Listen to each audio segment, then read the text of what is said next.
بسم اللہ الرحمن الرحیم۔ دوستو، یہ ایک بھارتی وزیر کے بھائی کے قبول اسلام کی سچی کہانی ہے۔ آئیے سنتے ہیں۔ میری پیدائش 7 نومبر 1954 کو ایک ملہوترا خاندان میں ہوئی۔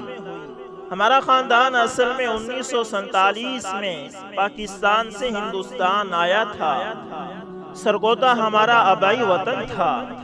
تبادلہ آبادی میں سخت مراحل سے گزرنے کی وجہ سے ہمارے خاندان میں بڑا تعصب پایا جاتا ہے۔ ہمارے خاندان کے اکثر لوگ مجھے چھوڑ کر RSS اور BJP سے جڑے ہوئے ہیں۔ میرے چاچا زاد بھائی BJP کے ایک بڑے لیڈر ہیں۔ دہلی میں قرول باغ میں ہمارا گھر ہے۔ ابتدائی تعلیم مقامی سکول میں حاصل کرنے کے بعد میرا داخلہ سینٹ اسٹیفن کالج میں ہو گیا۔ وہیں سے میں نے BSc کیا اور پھر کیمسٹری میں MSc کیا۔ مجھے ہمیشہ تعلیمی لائن پسند تھی۔ میرے والد تو زندگی بھر ٹیچنگ لائن سے وابستہ رہے۔ اس کے بعد میرا سلیکشن آکسفورڈ یونیورسٹی میں PhD کے لیے ہو گیا۔ وہاں پر مجھے ملازمت بھی مل گئی۔ 6 سالہ دوران ملازمت میں نے ایجوکیشن میں ڈاکٹریٹ بھی مکمل کر لیا۔ والدین کی بیماری اور ان کے اصرار پر مجھے ہندوستان آنا پڑا۔ مجھے انگلینڈ میں دنیاوی زندگی کے لیے بڑے اچھے مواقع ملے تھے، مگر شاید اللہ کو مجھے ہدایت سے نوازنا پسند تھا، اس لیے میں نہ چاہتے ہوئے بھی ہندوستان آ گیا۔ 2 سال والدین کی بیماری کی وجہ سے میں تقریباً ہسپتالوں ہی میں رہا۔ آخری درجے کے علاج کی کوششوں کے باوجود موت نے اپنی سچائی منوائی اور 13 اکتوبر 1999 کو میرے والد کا انتقال ہو گیا اور ان کے 9 دن بعد میری ماں بھی مجھے چھوڑ کر ان کے پاس چلی گئی۔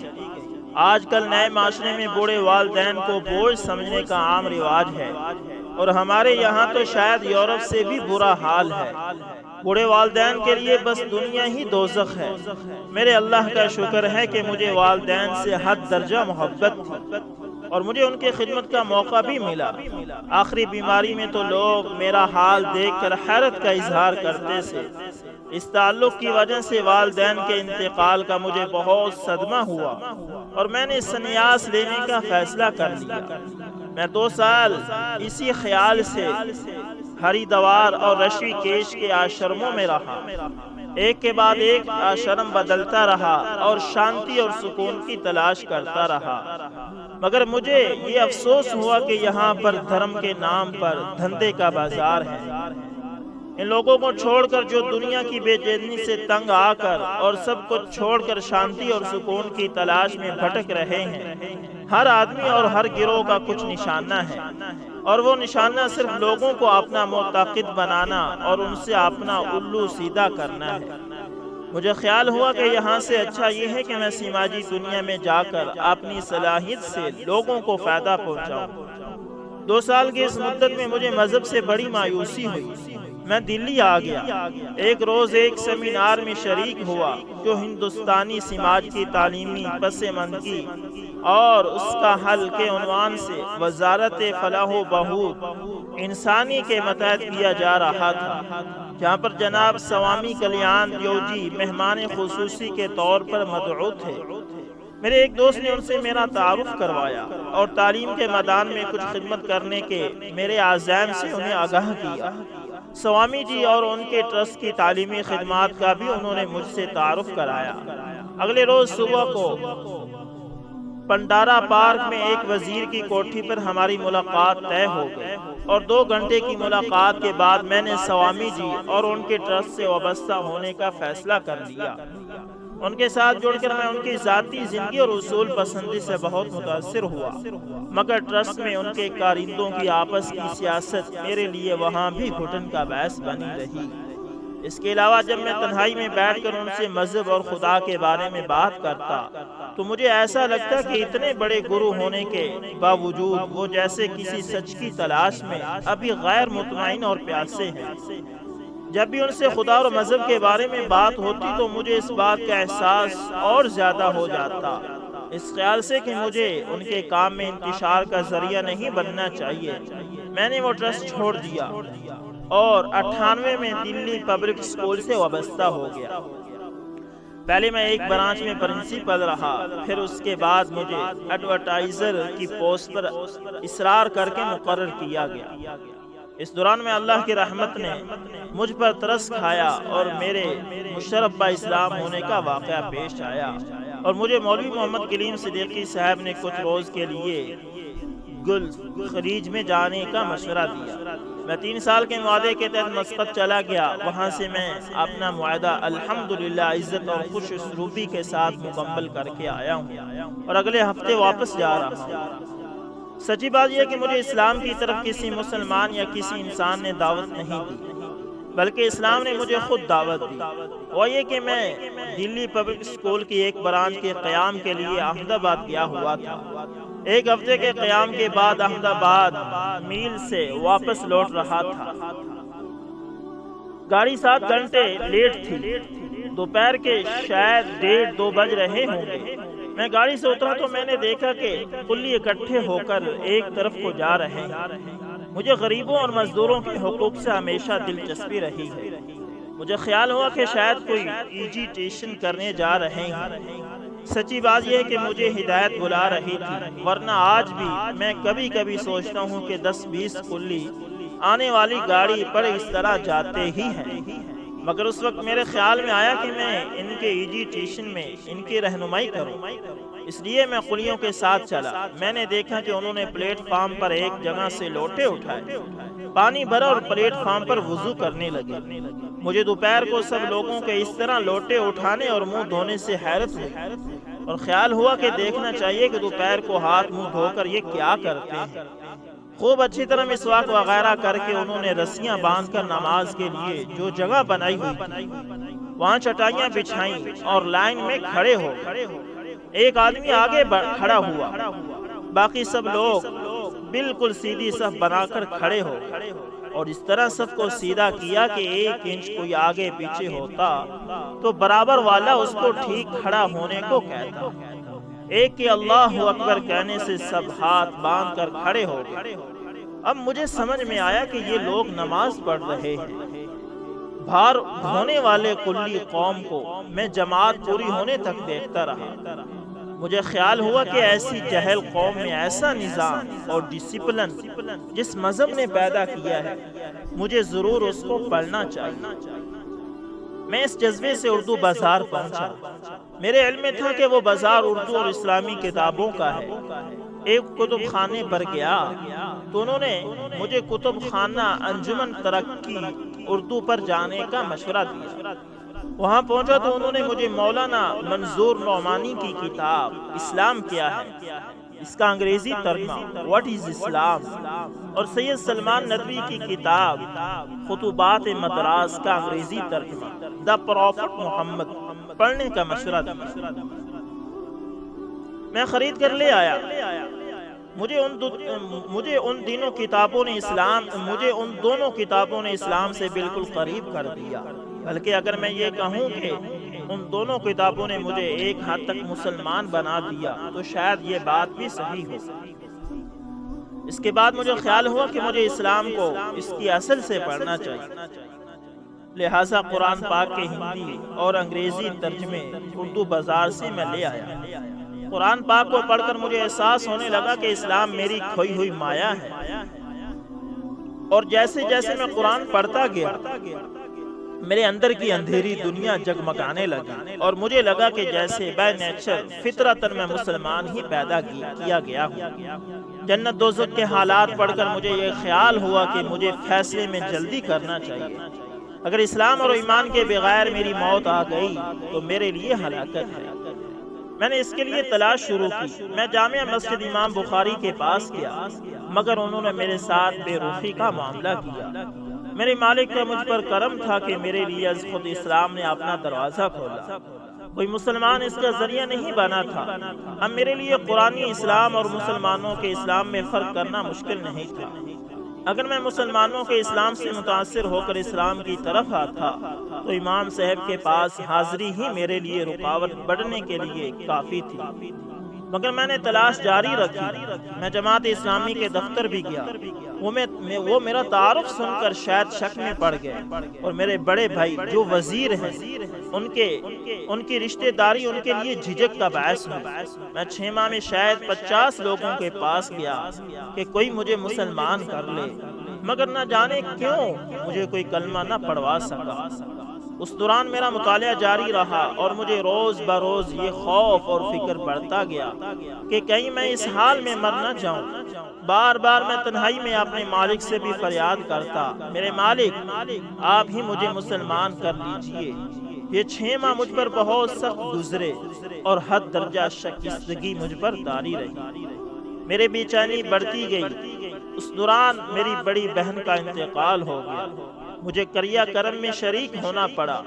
میں نے مسلمان ہو کر پہلی بار اپنی بہن کو جلتے دیکھا تو میں بیان نہیں کر سکتا کہ مجھ پر کیا گزرا۔ میرے والدین کے بعد میری بڑی بہن اس آگ کے واسطے سے دوزخ کی آگ کی طرف چلی گئی۔ اس کے بعد عمر کے لحاظ سے میرا نمبر تھا۔ میری ہمت ٹوٹنے لگی، ساری رات مجھے بے چینی میں نیند نہیں آتی، اٹھ کر بیٹھ جاتا، بڑی احزاری سے دعا کرتا رہا، میرے مالک مجھے ایمان کے بغیر موت نہ آئے۔ اگلی صبح کو مجھے خیال آیا کہ کتب خانہ انجمن ترقی اردو والوں سے مشورہ کرنا چاہیے، شاید وہ کچھ راہ نکالیں۔ ان کے پاس گیا اور اپنی پوری کہانی سنائی۔ انہوں نے کہا کہ آپ فوراً پھلک چلے جائیں اور مولوی کلیم صدیقی صاحب سے ملیں۔ انہوں نے پھلک کا پتہ بتا دیا۔ میں فوراً کتب خانہ سے 24 مئی سن 2001 کو تقریباً 11 بجے پھلک پہنچا۔ مولوی کریم صاحب کسی سفر کے لیے نکل رہے تھے، گاڑی تیار تھی۔ بیٹھک میں ان سے ملاقات ہوئی۔ کھڑے کھڑے میں نے ان سے چڑچڑے پن سے کہا، میں مسلمان ہونے آیا ہوں، اگر آپ کر سکتے ہیں تو بتائیے، ورنہ جواب دیں۔ مولوی صاحب شاید اس جملے سے میری پوری داستان سمجھ گئے۔ انہوں نے کہا، اگر آپ کھڑے کھڑے کلمہ پڑھ کر مسلمان ہونا چاہتے ہیں تو کھڑے کھڑے پڑھ لیں، اور اگر کرسی پر بیٹھ کر پڑھنا چاہتے ہیں تو بیٹھ کر پڑھ لیں۔ میں بیٹھ گیا، انہوں نے مجھے کلمہ پڑھوایا اور میرا نام میرے نام کی نسبت سے سعید رکھا۔ مولوی صاحب نے مجھے دلی مبارکباد دی اور گلے لگایا، پانی منگوایا اور کہنے لگے، اگر آپ برا نہ مانے تو اپنا تعارف کرا دیں اور یہ بتائیں کہ آپ کو اسلام کی دعوت کس نے دی۔ میں نے تعارف کرایا اور بتایا کہ مجھے اسلام نے خود دعوت دی ہے۔ آپ سائنسدان ہیں، مذہب اسلام کو پڑھ کر آپ نے یہ فیصلہ کیا ہے۔ آپ نے اچھی طرح سمجھا ہوگا کہ آپ نے اس کو مان لیا، دل کی گہرائی سے تسلیم کر لیا اور باپ دادا کی بت پرستی اور شرک کو چھوڑنے کا فیصلہ کر لیا، تو آپ اللہ کے نزدیک مسلمان ہو گئے۔ میں نے جو کلمہ آپ کو پڑھوایا ہے محض آپ کی تسلی اور آپ جیسے سچے اور گناہوں سے پاک مسلمان کے ساتھ کلمہ پڑھنے کی سعادت حاصل کرنے کے لیے پڑھوایا ہے، ورنہ مسلمان تو آپ 6 ماہ پہلے ہی ہو چکے تھے۔ انہوں نے میرا اس طرح حوصلہ بڑھایا کہ میری جگہ جگہ دھکے کھانے کے زخموں کا علاج ہو گیا، اور اب میں ان لوگوں کے بجائے جو کلمہ پڑھوانے سے کتراتے ہیں اپنی حماقت پر خود ہی ہنسا۔ مولوی صاحب کے یہاں پرتکلف ناشتہ ہوا۔ انہوں نے اپنے سفر کو 1 گھنٹہ مؤخر کیا، اور جن لوگوں نے مجھے کلمہ پڑھوانے سے جھجک محسوس کی تھی حالات کا تقاضا بتا کر ان کی صفائی پیش کرتے رہے اور مجھے اس پر آمادہ کرتے رہے کہ مسلمانوں کا اسلام پیاسی اور دکھیاری انسانیت کے قول و حق کے راستے میں رکاوٹ اور حجاب ہے۔ ایسے میں اب زیادہ ضرورت ہے کہ قرآنی اسلام کو سمجھنے اور ماننے والے آپ جیسے قرآنی مسلمان اسلام کا اپنے قول اور عمل سے تعارف کرائیں، بلکہ دردمندی سے دعوت دیں اور چلتے چلتے مجھ سے وعدہ بلکہ عہد لیا کہ دنیا کی اس کمی کے لیے میں کام کروں گا۔ مولوی صاحب نے اصرار کیا کہ میں کھانا کھا کر جاؤں، مگر خواہش کے باوجود میں نے ان کے سفر کی وجہ سے ان سے اجازت دی اور خوشی خوشی واپس لوٹا۔ میں اپنی خوشی کی کیفیت بتا نہیں سکتا، مجھے ایسا لگا کہ جیسے آج ہی میں پیدا ہوا ہوں۔ میں راستہ بھر سوچتا رہا کہ اگر پوری دنیا کو ایک ملک بنا کر مجھے اس دنیا کا بادشاہ بنا دیا جاتا تو شاید میرے لیے اتنی خوشی کی بات نہ ہوتی، اس لیے کہ میں آج اپنے مالک کو گویا راضی کر کے لوٹا تھا۔ دلی واپس لوٹا تو میں نے اپنی بیوی کو ساتھ سب بتا دیا۔ انہوں نے گھر والوں کو بتایا اور میرے گھر میں کوہرام مچ گیا۔ میرے بڑے بھائی نے جو وزارت کی کرسی پر تھے بڑے لالچ دیے اور فیصلہ بدلنے پر زور دیا۔ اور فیصلہ نہ بدلنے پر سخت وارننگ بھی دی۔ میں نے دو ٹوک ان کو اپنا فیصلہ سنا دیا۔ انہوں نے مجھے پارٹی اور ملک کے دو بڑے ذمہ داروں بلکہ وقت کے سب سے بڑے ذمہ داروں سے ملوایا، جنہوں نے مجھے ملک کی وزارت کی آفر کی۔ میں نے وہاں بھی اپنا دو ٹوک فیصلہ سنا دیا، اور جب وہ زور دیتے رہے اور مجھے چھوڑنے کو تیار نہ ہوئے تو میں سوچنے کا کہہ کر جان چھڑا کر چلا آیا۔ ظاہر ہے اس مبارک فیصلے کے خلاف کچھ تصور بھی کام جاتا ہے، کچھ تصور کرنے سے بھی آدمی کام جاتا ہے۔ میں نے مولوی کریم صدیقی صاحب کو ان ملاقاتوں کی اطلاع دی۔ انہوں نے ایک دو روز غور و فکر کے بعد یہ مشورہ دیا کہ میں دلی پبلک اسکول کو چھوڑ کر کچھ روز کے لیے سعودی عرب یا گلف کے کسی ملک میں جا کر رہوں۔ میں نے بھی اس رائے کو بہتر سمجھا۔ انگلینڈ کے ایک اسکول میں انٹرنیٹ پر اپلائی کر دیا، اور نیٹ پر ہی انٹرویو ہوا، اور 1 مہینے میں ہی مسقط 3 سال کے لیے چلا گیا۔ اللہ کا شکر ہے کہ میرا یہ وقت بہت اچھا گزرا۔ میں نے 3 سال مسقط میں گزارے، صرف اور صرف دعوت کو اپنا مقصد بنا کر کام کیا۔ عرب نوجوانوں کو میں نے زندگی کا مقصد سمجھ کر جینے کے لیے تیار کیا، اور اپنے ساتھیوں اور رفقا میں کام کیا۔ میرے کالج کے پرنسپل جو فرانس کے رہنے والے تھے، الحمدللہ مسلمان ہو گئے، اور انہوں نے پیرس میں جا کر ایک دعوتی ادارہ قائم کیا۔ ہمارے کالج کے 6 اساتذہ اور 3 ملازموں نے اسلام قبول کیا، جن میں 3 ہندوستانی، 3 امریکی اور 3 لوگ لندن کے تھے۔ اور خوشی کی بات یہ ہے کہ یہ لوگ معا اپنے خاندان کے مسلمان ہوئے۔ تعداد تو زیادہ بڑی نہیں ہوئی، مگر اس بات پر میں اللہ کا حد درجہ شکر ادا کرتا ہوں کہ یہ سب لوگ شعوری طور پر قرآنی مسلمان ہیں۔ اور جس کالج میں رہا وہاں پر ایسی دعوتی فضا بن گئی ہے کہ ہفتہ واری پروگراموں میں میرا دعوتی لیکچر بڑے شوق سے سنا جاتا ہے۔ میرے کالج کے 50 شاگردوں کے الحمدللہ ایسی ذہن سازی ہو گئی ہے کہ وہ انشاءاللہ جب تک زندہ رہیں گے دعوت کو مقصد بنا کر جئیں گے۔ ان میں سے اکثر برطانیہ اور مغربی ملکوں میں ہیں، 2 جاپان اور 2 اٹلی میں دعوتی کام کر رہے ہیں۔ اصل میں میرے ساتھ بھی مسئلہ تھا کہ میں نے اس وقت خود بھی پڑھنے کی کوشش کی۔ الحمدللہ قرآن شریف پڑھا، اور اردو بھی اب میری اچھی خاصی ہو گئی ہے۔ میری زندگی خود مسلمانوں کے لیے پیغام اور عبرت ہے۔ میری یہ بات یقیناً بڑی کڑوی سچائی ہوگی کہ اگر مسلمان سچائی اور حق سے دیوالیہ انسانیت کو حق اور سچائی کا پیغام نہیں دے سکتے تو کم از کم قرآنی اسلام اور دنیا کے درمیان رکاوٹ اور حجاب نہ بنے، اور اسلام اور انسانیت کے درمیان سے ہٹ جائیں۔ غیر مسلموں کو عام طور سے جن مسلمانوں سے واسطہ پڑتا ہے ان میں سے اکثر قرآنی اسلام کے لیے حجاب ہے۔ امید کرتا ہوں ویڈیو اچھی لگی ہوگی، پسند آئے تو لائک شیئر کمنٹ لازمی کریں، اور اگر آپ ہمارے channel AS information TV پر نئے ہیں تو اس کو لازمی سبسکرائب کریں۔ اور اگر آپ اس طرح کی اور سچی اور نئے مسلمان ہونے والوں لوگوں کی کہانیاں سننا چاہتے ہیں تو آپ ہمارے پلے لسٹ کے اندر جائیں۔ اگر آپ کو وہاں سے بھی نہ ملے تو آپ ہمیں کمنٹ کریں، انشاءاللہ ہم آپ سے رابطہ کر کے آپ کو یہ تمام ویڈیوز فراہم کر دیں گے۔